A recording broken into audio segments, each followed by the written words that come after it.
Welcome once again to the realm of Final Fantasy XIV. As usual, the recent patch introduced us to 3 brand new dungeons. So today we're gonna tackle one of them. So let's queue up for Expert Roulette and see where we land. There are 3 dungeons. The 3 dungeons that we may end up in are Keeper of the Lake, which is the new one introduced in the main story, as well as Wanderer's Palace Hard Mode and Amdapor Keep Hard Mode. Both hard modes of what used to be the endgame dungeons back in the initial release of 2.0.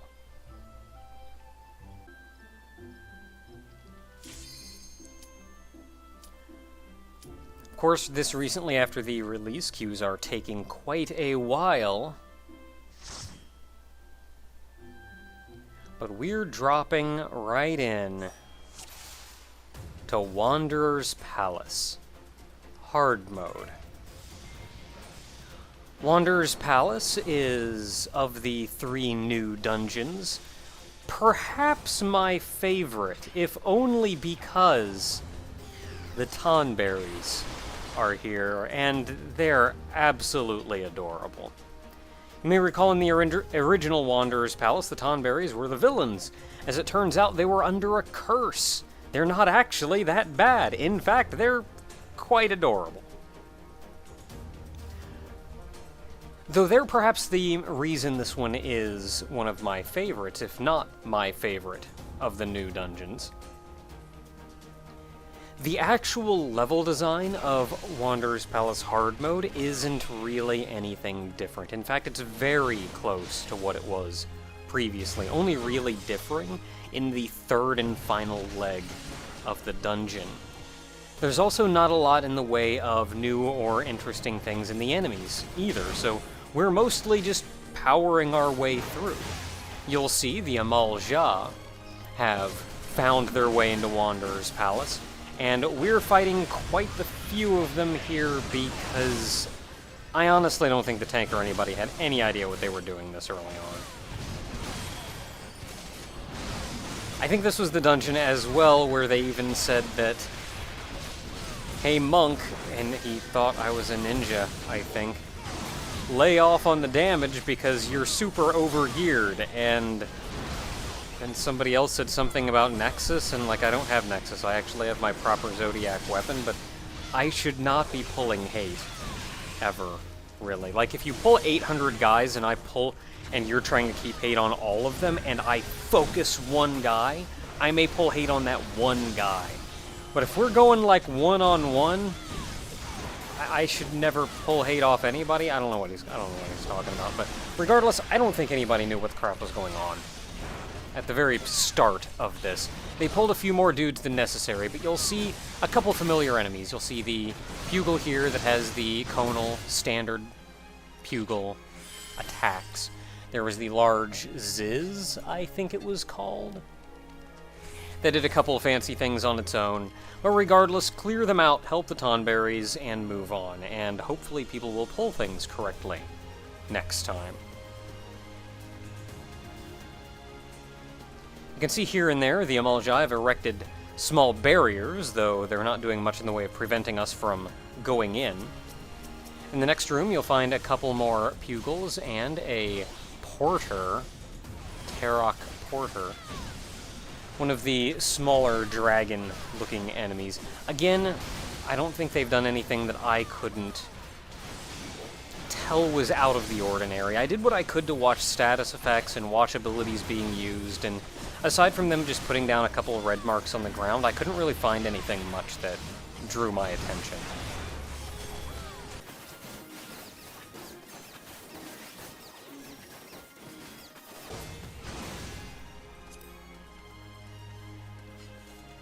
Now, one thing I'm doing here is I'm hopping into the settings, and I'm turning off the setting that prevents replaying of cutscenes. If only because there's a cutscene in this dungeon, and it's beautiful. There's a small Tonberry being chased by one of the Amal-Ja, so As soon as you come up and pull hate on the Mamul Ja, the Tonberry will rush off thanking you, and then you merely have to deal with the two of them.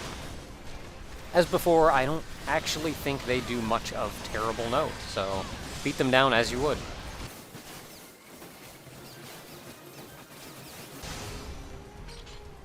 This room was originally booby-trapped. I suppose they've replaced that with the Mamul Ja chasing the Tonberry. A Tonberry lantern there off to the side, which is a little saddening. The Ziz and more of the Mamul Ja. These are all enemies we've killed once before already, but on the other side of that gate is the first boss.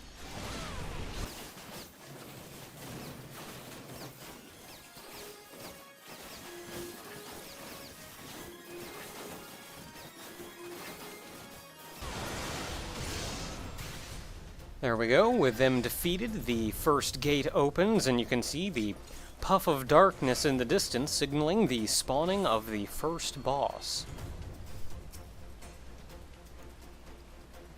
It seems to me that most of this dungeon is a shout-out to Besieged back in Final Fantasy XI.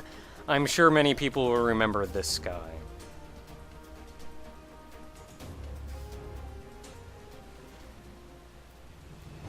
To start with, you have an amount of time to simply wail on him. In fact, you have a pretty hefty amount of time to just wail on this guy. He's got a couple attacks, such as that spear that he threw out there, which seems to just be random damage. It'll hit different people randomly for an amount of damage. For a time, I thought it may be the person with the second most hate, but it doesn't appear to be. Now, another attack he'll do is toss down a spear that'll crash into one of the four corners of the arena. You want to destroy this spear as fast as possible, as it will pulse out damage as it does it, and when it does, it puts a very brief, I believe it's a vulnerability up, or a, like, fire resistance down kind of effect on you. It doesn't last for very long at all, but it lasts long enough to not go away if you get hit by a second pulse. So you will take more and more damage from these if you don't kill it. You'll only take a couple 400 or 500 damage though, as far as I can tell. So it's not that big a deal, but you do want to kill them quickly. But for the most part, that's it for the fight. Wail on the boss, destroy the little spears he tosses down, and withstand any damage otherwise. Now, the boss does have another couple moves. He does have one where he can charge directly at someone, at least I think he does. Though I'm yet to see exactly who or how that gets prepped. For the most part, just wail on the spears. He may move around a little bit. The first boss honestly isn't that hard. Though with the damage going out and damage going on everybody, I feel like it may be more damage on the, or it may be harder on the healers than it is, say, on the DPS. And it appears that just a moment ago he used an attack that was an AoE that he put down on the ground, which seems to be a different attack entirely from the other spears he was throwing, though it still doesn't appear to do much otherwise. Largely, he'll stand there and throw spears. Various forms of spears, all kinds of spears. Spears that stick in the ground, spears that hurt you, spears that hurt you and everybody around you. A lot of spears. Maybe he wasn't the guy who moved. Of course, for your reward, you get an item level 100 piece of equipment and a piece of crafting material. In fact, this seems to be normal for all of the new dungeons, that the reward is always those two items. Look at that little Tonberry. And now for the second leg of our journey, we'll encounter something a little more unique. With this standard situated here in the middle of the arena, in the middle of that room, every enemy that stands within the mark that it has on the ground will receive a boost to their, I believe, offense and defense. It's very simple, though. You merely have to pull the enemies out of it and kill them out there, which this tank seems to be struggling a little bit with. You can kill the standard if you so choose, but it takes a lot of effort to defeat it, and there's no actual need to. It doesn't open up any doors or anything. So the standard itself can be completely ignored. Grab the enemies, pull them out of it, wail on them. The enemies are Amalja, as we've seen before. I believe there's mostly melee. There's a couple of mages here and there as well. Nothing to especially write home about as long as you get them out of the standard.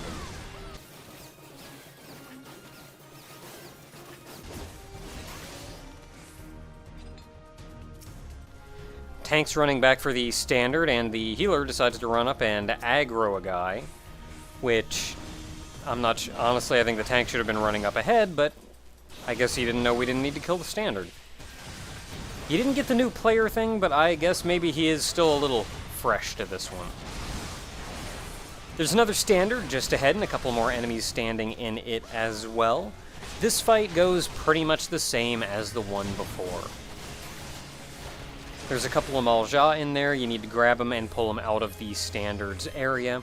There's also a couple of the very large beasts that the first boss was riding in there. So of course you'll want to be pulling them out and beating on them as well. These large enemies, personally, I focus them down first because being much larger, I imagine they hit harder. But I don't actually have any complete understanding of that. So that's what I do. That's what I did. We'll see when somebody starts to... We'll see in the comments to this one if somebody tells me I'm doing something wrong.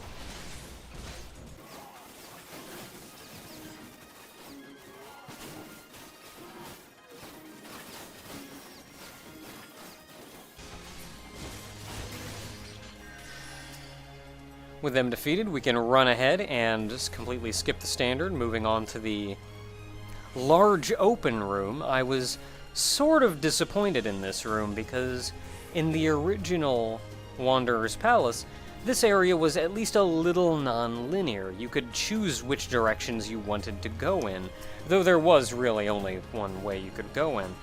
Whereas in hard mode, you are very restricted as to which direction you need to go. I have no idea what this tank is doing. I think he was trying to get hate on all of them, but he had to run up and melee attack all of them to do that? Regardless, he's finally pulled them out of the standard, same enemies we've seen before, so power them down as you will.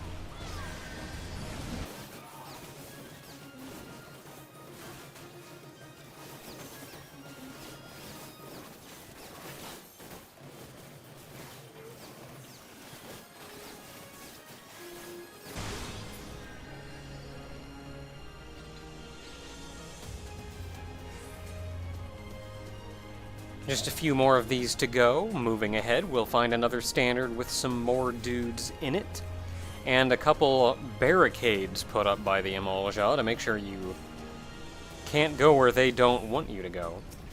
But honestly, as far as I can tell, it's the same enemies we've been fighting before. So, pull them all out, as the tank is going to attempt to do eventually, and wail them down.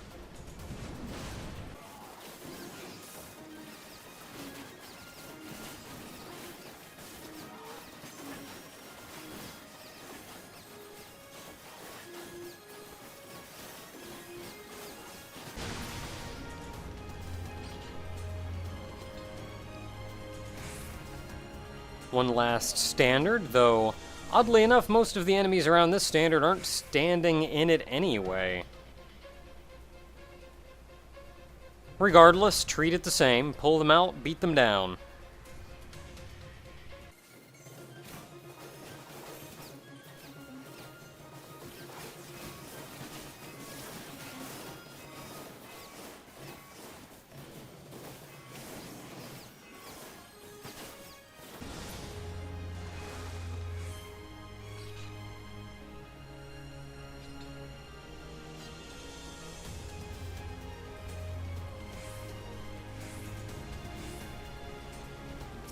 And so we can move on to the first boss. Not first, second boss. We killed the first boss. He's way back there. Dead. Second boss. This is where you fought the pudding previously. The pudding, of course, would split into multiple dudes, and you had to know which colored one to defeat that was then healing the boss. This fight is different, though similar at the same time. To start with, you can simply beat on the boss. They'll eventually summon a number of standards around the room. If you look around, you can see different colored standards appearing in different places. See a purple one and a green one there. If you happen to stand in any of these standards, you'll receive an adverse effect, such as slow or heavy, that kind of thing.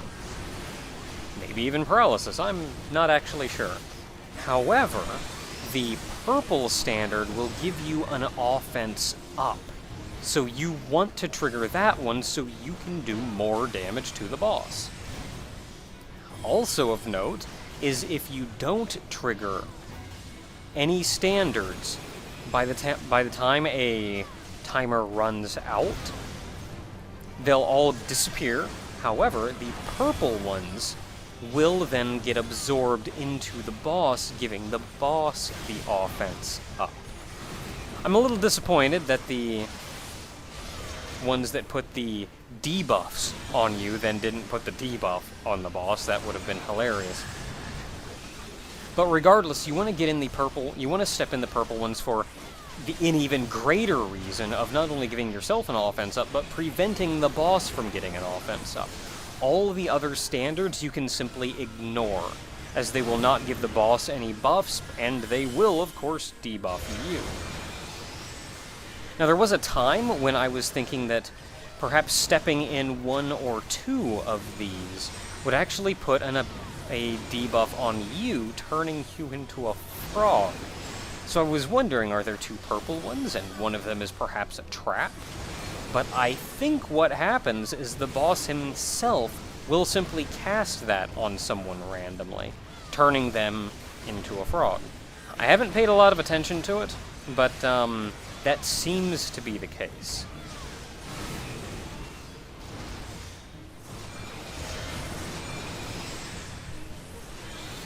But with that said, that is the boss, and I am a frog. Not a lot you can do once you're in frog form. Hop around, try not to get killed. But as soon as you're back up, get to back beating on the boss, and he should go down simple enough. Just, again, remember, stand on the purple ones, ignore the other ones. And by ignore, I mean avoid. Ignore and avoid are actually very different things. Avoid the other standards.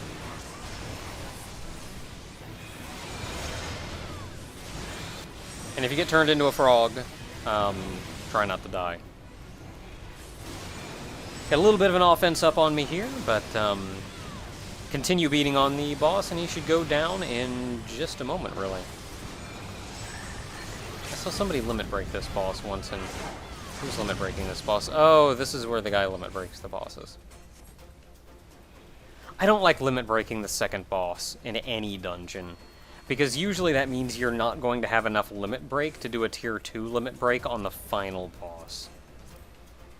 But regardless, for beating the second boss, you're actually gifted with 2 pieces of item level 100 equipment and 2 crafting items. Need and or greed accordingly. And with that, we can move on. Now, up until now, the dungeon has been, for the most part, identical to the original Wanderer's Palace. However, you'll notice the path onward is blocked off. This third and final leg of the dungeon is where things get mixed up a little bit, as we're going to be taking a slight detour and going somewhere new. Of course, right here, there's a couple regular Mamulja enemies, so defeat them first and then move on.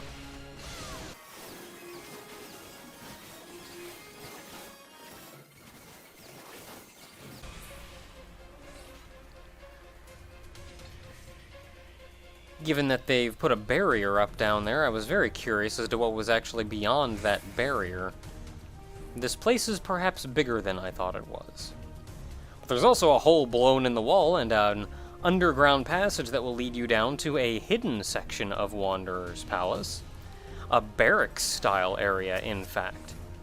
Right around the corner here, you'll see a couple jail cells, so quickly dispatch these to Mamul Ja so you can get a key to unlock them.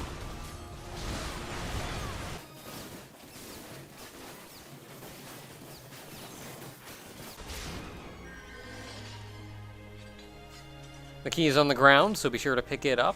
There are actually more than just the 2 jail cells here, but as far as I can tell, there's nothing in the other ones. But free the 2 Tonberries, and they'll both wander off here, revealing a secret door.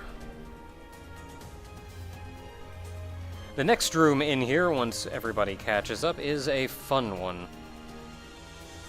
An interesting room, though. Almost a mini-boss. Once you run in, you'll step on the green sludge on the ground, which will put a poison effect on you, so you'll be slowly taking damage. Do try to make this quick. The very large slime will periodically spawn much smaller slimes. I'm not sure if the smaller slimes spawn on a timer, or as a percentage of the large slime's HP. The smaller slimes go down fairly quickly, though, so if you do want to merely focus down the large slime and then AoE down the little slimes, that is a thing that you can probably do. Though I've not yet seen that happen, I've always merely killed the small slimes as they spawn. But of course, this is what, my second time running this dungeon? What are you gonna do? Go back to beating on the large slime once the little ones are dead for a brief reprieve. The small slimes will continue to spawn, and at one point I simply had to wait for the tank to kill the large slime as the small ones kept spawning. Once the large slime is dead, though, the poison on the ground goes away, so you're no longer taking damage. Of course, the small slimes are still there, and the healer is standing way too close to that edge, because there's a drainage valve over here that you need to trigger to lower the water level, so we can move on. And the healer is, of course, standing way too close to the edge, and pulls all of the enemies. There was a dungeon in Final Fantasy XI that reminds me a lot of this dungeon.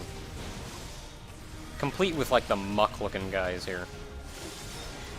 These guys are a little bit new, but still don't seem to do anything too abnormal. We have the 2 slime muck-looking guys and a large frog. The large frog, of course, will jump in the air, pound the ground, and a large AoE, as the frogs are wont to do.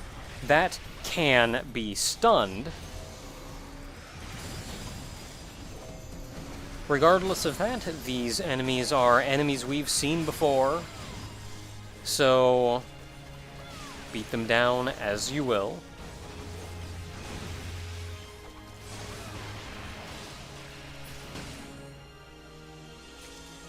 Well, that was quick. Small coffer with a potion in it or some such. The same chests that have been around everywhere. You may recall that lever from normal mode of this dungeon, and we go through the door to find the long hall, and it is most certainly a very long hall. But going through this hall will lead us to the top, a small room, and turning around, you may recall this room as being the end room just before where you fought the boss in normal mode. Find a small group of enemies here, so quickly dispatch them so we can move on.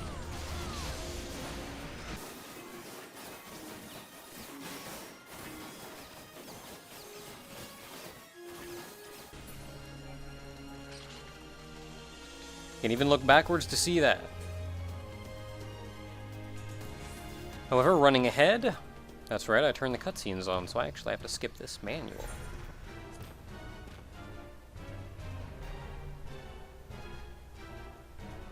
Go through the door and we find where the Tonberry King was in normal mode, and instead we find a Mamul Ja general.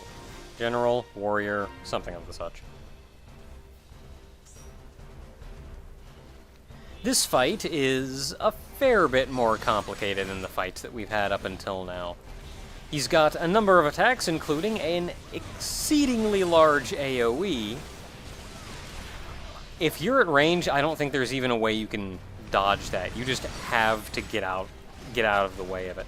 Try staying reasonably close to the boss so you can get out of the way of it in time. The boss will occasionally drop down standards, as you saw there. Though these standards can be defeated, they have way more HP than is even worth it. Simply pull the boss to the edge of the arena, and when he drops down a standard, pull him just far enough to be outside of that standard. Then stop, continue beating on him. So you've got that to worry, you've got the standards to worry about, you've got the very large AoE to worry about, and he has a number of other attacks as well. For one, he has a rot gas AoE, where he'll put down a small AoE directly around him. This one is quite painful to be hit by. He has the light purple slash that you saw a moment ago. That one seems to target players at random. Now, as opposed to the standards from before, you see here a sacred idol. The idol can be destroyed very quickly at that, so do defeat that one. I'm not entirely sure what it does, I haven't had the chance to stop and look at it, but it appears to give him a buff as long as it's active, and of course I'm sure if he's standing in it, he also gains another buff. So the idols can be destroyed. The standard, simply pull him out of.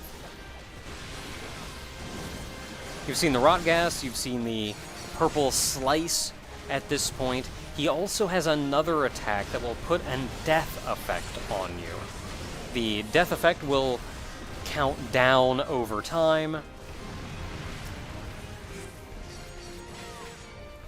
And when the timer hits 0, you will simply die outright. No questions asked. This can be avoided, however, by simply healing the person to full. Top off their HP, and the death effect will go away.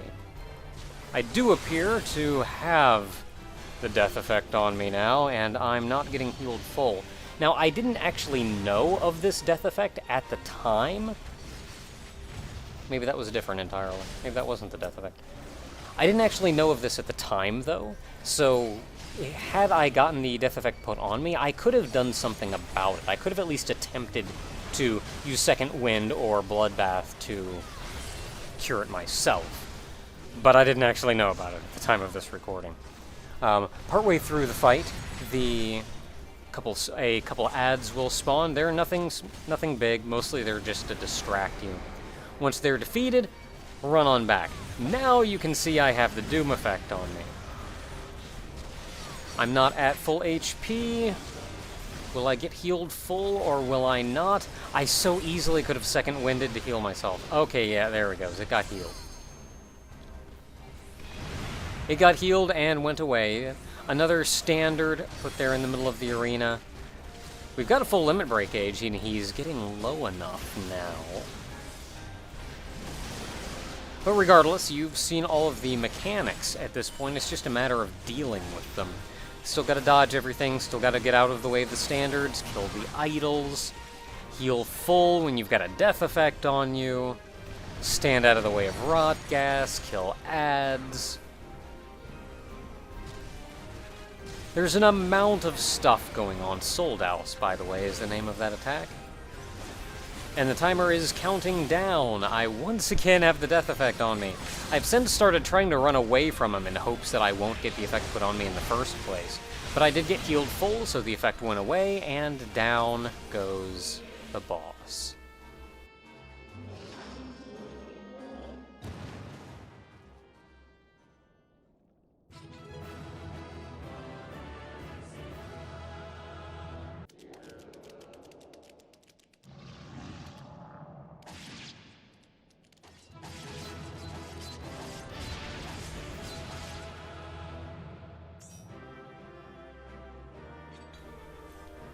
That cutscene gives me life. And is the entire reason I the entire reason I turned cutscenes back on. For your reward, you get a piece of item level 100 equipment, as well as the crafting item, but that brings Wanderer's Palace hard mode to a close. Until next time, everyone.